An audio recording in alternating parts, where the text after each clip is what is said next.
Hey guys, and welcome to Bomb Anime. It's your girl Ruka. and Big Boy Summer here, bringing you another episode of Tower of God. So first things first, we kind of got a glimpse into sort of what Tower of God really was like in terms of the trials and how cutthroat it is. And you know what? I'm all for it. It's mad. But I really want to talk about Rachel and how I kind of feel like the relationship between her and Bam is a bit off key for me. It's a bit weird. It's like she's grooming him to be her meat shield or something. How? Okay, so he turns up. She don't know who he is. She's taking him under her wing, but it doesn't look like she's introduced him to anyone else. It doesn't look like she's spoken to him with anyone else. It's just been him and her. If he wants anything, she is the gatekeeper. And it's kind of bred this really weird, obsessive, sort of sick puppy behavior from Bam that I can see going on. And I don't know, is it self-preservation? Could she calculate that he was going to come into the tower eventually, just like her? Did she have an inkling? Just like Ruka thinks. He's from the tower. Do you think Rachel already knew that? Why would you befriend a stranger in a harsh environment like that unless you're going to kind of use him? I mean, as far as a meat shield, I highly doubt that, because she would have wanted him to go in the tower, and it seemed like she didn't tell him that she was going to be running off to the tower until she was literally leaving in the moment. So if she needed a meat shield, she's a bit dumb, which I don't think is the case. Also, in terms of you saying that she's a manipulator, I don't really know, to be honest. They did seem to have sort of a teacher-student relationship, and she doesn't look much older than him, but she was acting as if she was, but he kind of is a child. He's like a newborn. He knew nothing. There wasn't really anyone in any of the scenes, like you said, but it kind of seemed like they were stuck underground. His family wasn't there. His parents weren't there. There was no sign that anything was even growing. I don't think that Rachel is the problem. I think that Bam is the problem. Just the way that he attached himself to Rachel, he's doing the same thing with Kun. Okay, but how is Bam the problem when he has amnesia? He doesn't know anything, and rather than sort of bring him in community, she brought him into herself. And okay, you're right, they look like they're underground. It doesn't look like stuff is growing and this, that, and the other, but they're surviving, they're eating by themselves. I'm sure there's other people around. They're not the only two people there. I agree with that. They're probably not the only two people on the outside of the tower, but we really haven't seen any signs of life outside of the tower. It's completely juxtaposed with the actual inside of the tower, where we're seeing lots of different life, we're seeing lots of different races, we're seeing lots of different species. The outside seems really desolate. We're gonna have to wait a bit longer to find out like how deep Rachel has her claws into Bam. I am thinking, even though Bam, I just said he's a problem, I think that he might be special. Like, between his amnesia and the fact that he didn't get pushed back by the shinsu, being lent the weapon by the princess, and the Ranker taking an immediate interest in him, I'm feeling like there is something special about this boy. Look, Bam is obviously special. I don't know how, I don't know why, because every situation he's gone in, except for that first trial when he was facing that serpent thing, I've not seen much of him. Nothing special other than that first trial and the shinsu. Now, apparently the shinsu is super pressure, right? So therefore, you shouldn't really be able to hack it unless you're strong. Do you want to hear another of my predictions, since I'm always right? Go on. I think he's related to the king somehow at the top of the tower. I think he's got something to do with that. Maybe his lineage is royal. Ah, so you think he's part of the king of Jawad's clan, or he's part of the royal family? Hell yeah. I seriously believe that he is from the inside of the tower and not the outside of the tower. And I think he has some kind of royal lineage. Prove me wrong. Well, I don't know. I'm not sure yet. But all I do know is that Bam is obviously super powerful. He didn't even get pushed back by the shinsu. That is the biggest indication of strength that we can actually visibly see so far. And the other guys who are, I guess, a little bit less stronger than him walked through it like it was nothing. And then other people had to fight through. But they were all pushed back. Yeah. Even the strongest of the strong were still pushed back. And it seemed like the Ranker was surprised by that. So maybe this is something that they haven't seen before. And this is a completely new phenomenon. And do you know what it is as well? I think Bam has the superpower of talk no jutsu. Ugh. He can talk to people like it's nothing. Like, look at everyone he's spoken to. The Princess of Jihad gave him a sword just by hearing him out and thinking he was cute. The sword itself admired the way he looked and thought he was cute and ready to go. And then even Leroro, who has the best name ever, decided to take interest in him and play a game and see like, yo, let's have a little bet to see who's coming in first. And he showed extra perception as well. When Anak walked through the Shinsu and he was like, oh, I think she's going to go through first. And they both picked the same guy. So he's on the level of a Ranker in terms of perception probably, right? The only thing that I could possibly agree with you is the fact that he had the same perception. And it seemed like when he was looking at everyone, the colour faded out around everyone but the girl that was green. But please, even I was going to guess that she was going to be the first one through. So he ain't that great. No, he hasn't talked his way out of any situation. None of the things that you mentioned matched a talk no jutsu kind of situation. And if you need to be re-educated, Big Boy Sama, go ahead and watch Naruto, because that's probably one of the best examples of talk no jutsu. Well, I don't need education on Naruto. I'm pretty sure everyone in the comments knows about Naruto. But, okay, it's not talk no jutsu, but there's some sort of good luck vibes going on. If it's not talk no, it's probably super luck or something. Because he's getting through without doing a lot. He has amnesia. He has no family.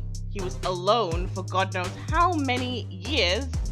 And his only friend in life left him. Where's the luck? Oh, and then he came to this place and almost pissed his pants trying to fight Rak. Well, he's not going into the tower. You can't get into the tower without the luck. Hedon saw something in him, and Hedon decided that he was coming into the tower, fam. So I don't care. I'm standing by it. He's got some sort of luck thing. He's alright. He's going to be good. Our guy Bam's going to be good. Well, yeah, he's going to be good. The rest of the anime is good. He just needs to catch up. Woo. I don't think Ruka likes Bam, fam. So what about Kun? Oh, Kun, he's an interesting character, isn't he? Kun is team no manners, and he clearly thinks he's above many of the people that's here. He might be right, because, you know, I can clearly see he's strong, but I just don't like the way he moves in certain ways. Like, he said that people shouldn't be controlled by rules, and he thinks he's so much better than them because they're just being controlled by the rules and doing what they're told. But then he still had to be within the last 200 to pass the stage, so without those people killing, he wouldn't have even had the option to advance. And then he needs to walk through the Shinsu to advance. What does he do? He walks through the Shinsu. Again, you are playing by the rules. And then when they said, you know, to move forward, you need to stop fighting or you'll get disqualified, he made sure that he didn't fight. When they said they need to be in threes, what did he do? He went and made sure he was in threes. So please pick a lane, Kun. Like, do we need to add it to the end of your name? I guess you don't like Kun either. I actually do like Kun, but it's just like, I'm gonna call it out if I see it. Kun is just as controlled as everyone else, but he's just feeling himself superior over everyone else for no reason. And then he looks down on Rak, who is actually living Kun's truth. Rak is making his own rules. He carried on fighting even when he was told he would be disqualified. How did he not get disqualified when he hit Kun? But he's actually living the way Kun says he wants to live. There are a bit of inconsistencies there with what he says he is and what he actually does. Well, especially since Leroro already. So there's obviously something special to Kun, and there's some inconsistencies, well, between what he says and what he does. And especially with Leroro warning Bam to keep an eye on him, yeah, he's a bit of a tricky character. He's mysterious. Maybe we can't trust him. But why the hell is Bam literally blindly following him. Like, is he some type of idiot? Like, on the level. This is a death game, and someone says, come with me. And you're like, okay, so you're ready to fight some serpent creature thing, but your legs are weak when it comes to fighting some sort of dragon looking like guy. No, I don't know. Like, I'm confused in that sense. What's going on? Yeah, I'm not sure if this is a problem with writing, or it's just not translated as well as they want it to, or maybe it is exactly how they intended, but it is quite confusing. I'm gonna need these characters to stick to what they're supposed to be. I mean, Bam, he's rocking up to this. It was an iron eel. It was made out of iron, and he just runs up to it. Without a weapon, without a shield, ready to go, like, yeah, I'm good. Exactly. And then you've got him here shaking, looking like he's gonna wet himself, with Rak, who is way smaller and way easier to fight. I mean, intelligence isn't really his thing. We can see that because, again, who runs to a surfer without a weapon or anything, ready to do any damage whatsoever? However, saying that, you can't be that dumb and, again, as I said earlier, follow a guy in a game where you know that people are trying to kill each other and just go, yeah, okay, I'll follow you, bro. Unless he actually knows how sick he is and he's like, don't sweat, I can deal with this guy anytime. I highly doubt that. That's wishful thinking. With Bam, it's crazy because even his wish for the tower is crazy. Why is he not wishing for his memories back? Does he not want to know who he is? Does he not want to know who he is connected to in this world? He's just sitting here running after Rachel. He just wants to see Rachel again. He doesn't care about the tower. Like, seriously, you're going to compete in something so difficult, and the goal is anything you want, and then he just wants to see a girl again. What is your problem? I'm finding it very hard to be on Team Bam. Listen, Ruka, you don't understand. I think it's the great philosopher Steve Harvey who did an episode. Who? Steve Harvey. But you said great philosopher before. Great philosopher Steve Harvey. He did an episode of Family Fortunes, and he told you what men would do for women. I rest my case. Okay, I saw that episode, and yeah.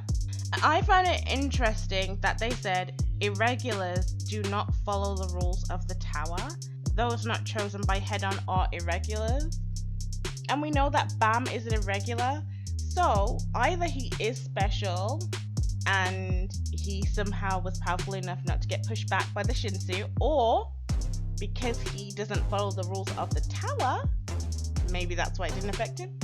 That's very interesting, because, like, for me, I thought someone said in episode 1 that irregulars are normally monsters and beasts at the towers and could literally do lots of really cool stuff.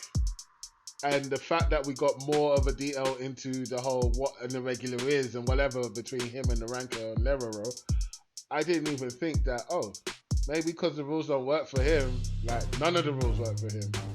No Shinsu, nothing. He can probably just go to the tower now, like, go to the top of the tower now. Like, how rule breaking is he? Is he the embodiment of what Kun wants to be? And is only himself going to be the one that holds him back? So he is the stumbling block in his own road. I like that. That's not a bad idea. You know what? If that actually happens, you would have done it again, you know, because that's pretty sick. Let me brush that dust off my shoulder. But you ain't won yet. Did Rachel know he wasn't a regular? Does Rachel know anything? We don't know nothing about her. The thing is, I don't really care about Rachel. Jeez. I don't care. The Ranker warned Bam not to get close to Kun. Yeah, but why do you think he did that? First of all, back to your earlier point when you were actually talking about the Ranker wanting to talk to Bam. Yeah. Right. And that's why he had talk no jutsu. No. I think that the Ranker wanted to talk to Bam because he wanted information. The Ranker, he's very smart. He's kind of like Kun, where they gain information. Information is power. It really is. he wanted to know what Bam knew. So we don't know all the extra information that the ranker has, but he didn't think that Bam was going to be able to pick out the correct person. He just thought he was going to get his questions answered. But when he saw, oh, okay, maybe there's a little bit more to him than it seems, then he decided to answer his question. That's very true. Yeah, it was an information gathering situation for both parties. Please, for both parties, all Bam wanted to know was, oh, did you see a blonde girl, baby? Ugh. Could he have given a worse description? Like, seriously, tons of people must come through this tower daily, and his weak-ass description is a girl with, like... Yo, man, them, you don't know that when you were younger, what you used to be filled by and what you used to think about all the time. Is Bam wrong for that? So, alright, Ruka, quick question. If you were in this Tower of God show and you got to the top, what would you wish for? I would want a whole host of powers. I'm not settling for one. It said anything, right? Give me godlike powers, all of them. Cool. What about you? I'm going to tell you guys next week. I'm going to tell you guys next episode. We're cupping out. Wait, hold on. Our rankers, guys who got to the top and actually got the wish. Yeah. So what was Leroy's wish? I don't know. He's powerful, but he said anyone that one could use that shinsu is the power that it's the source of the power from the tower. He said anyone could use it if they've won. So we don't actually know what he wished for or what he got. I just want to say that opening song is sick. That's going on my playlist.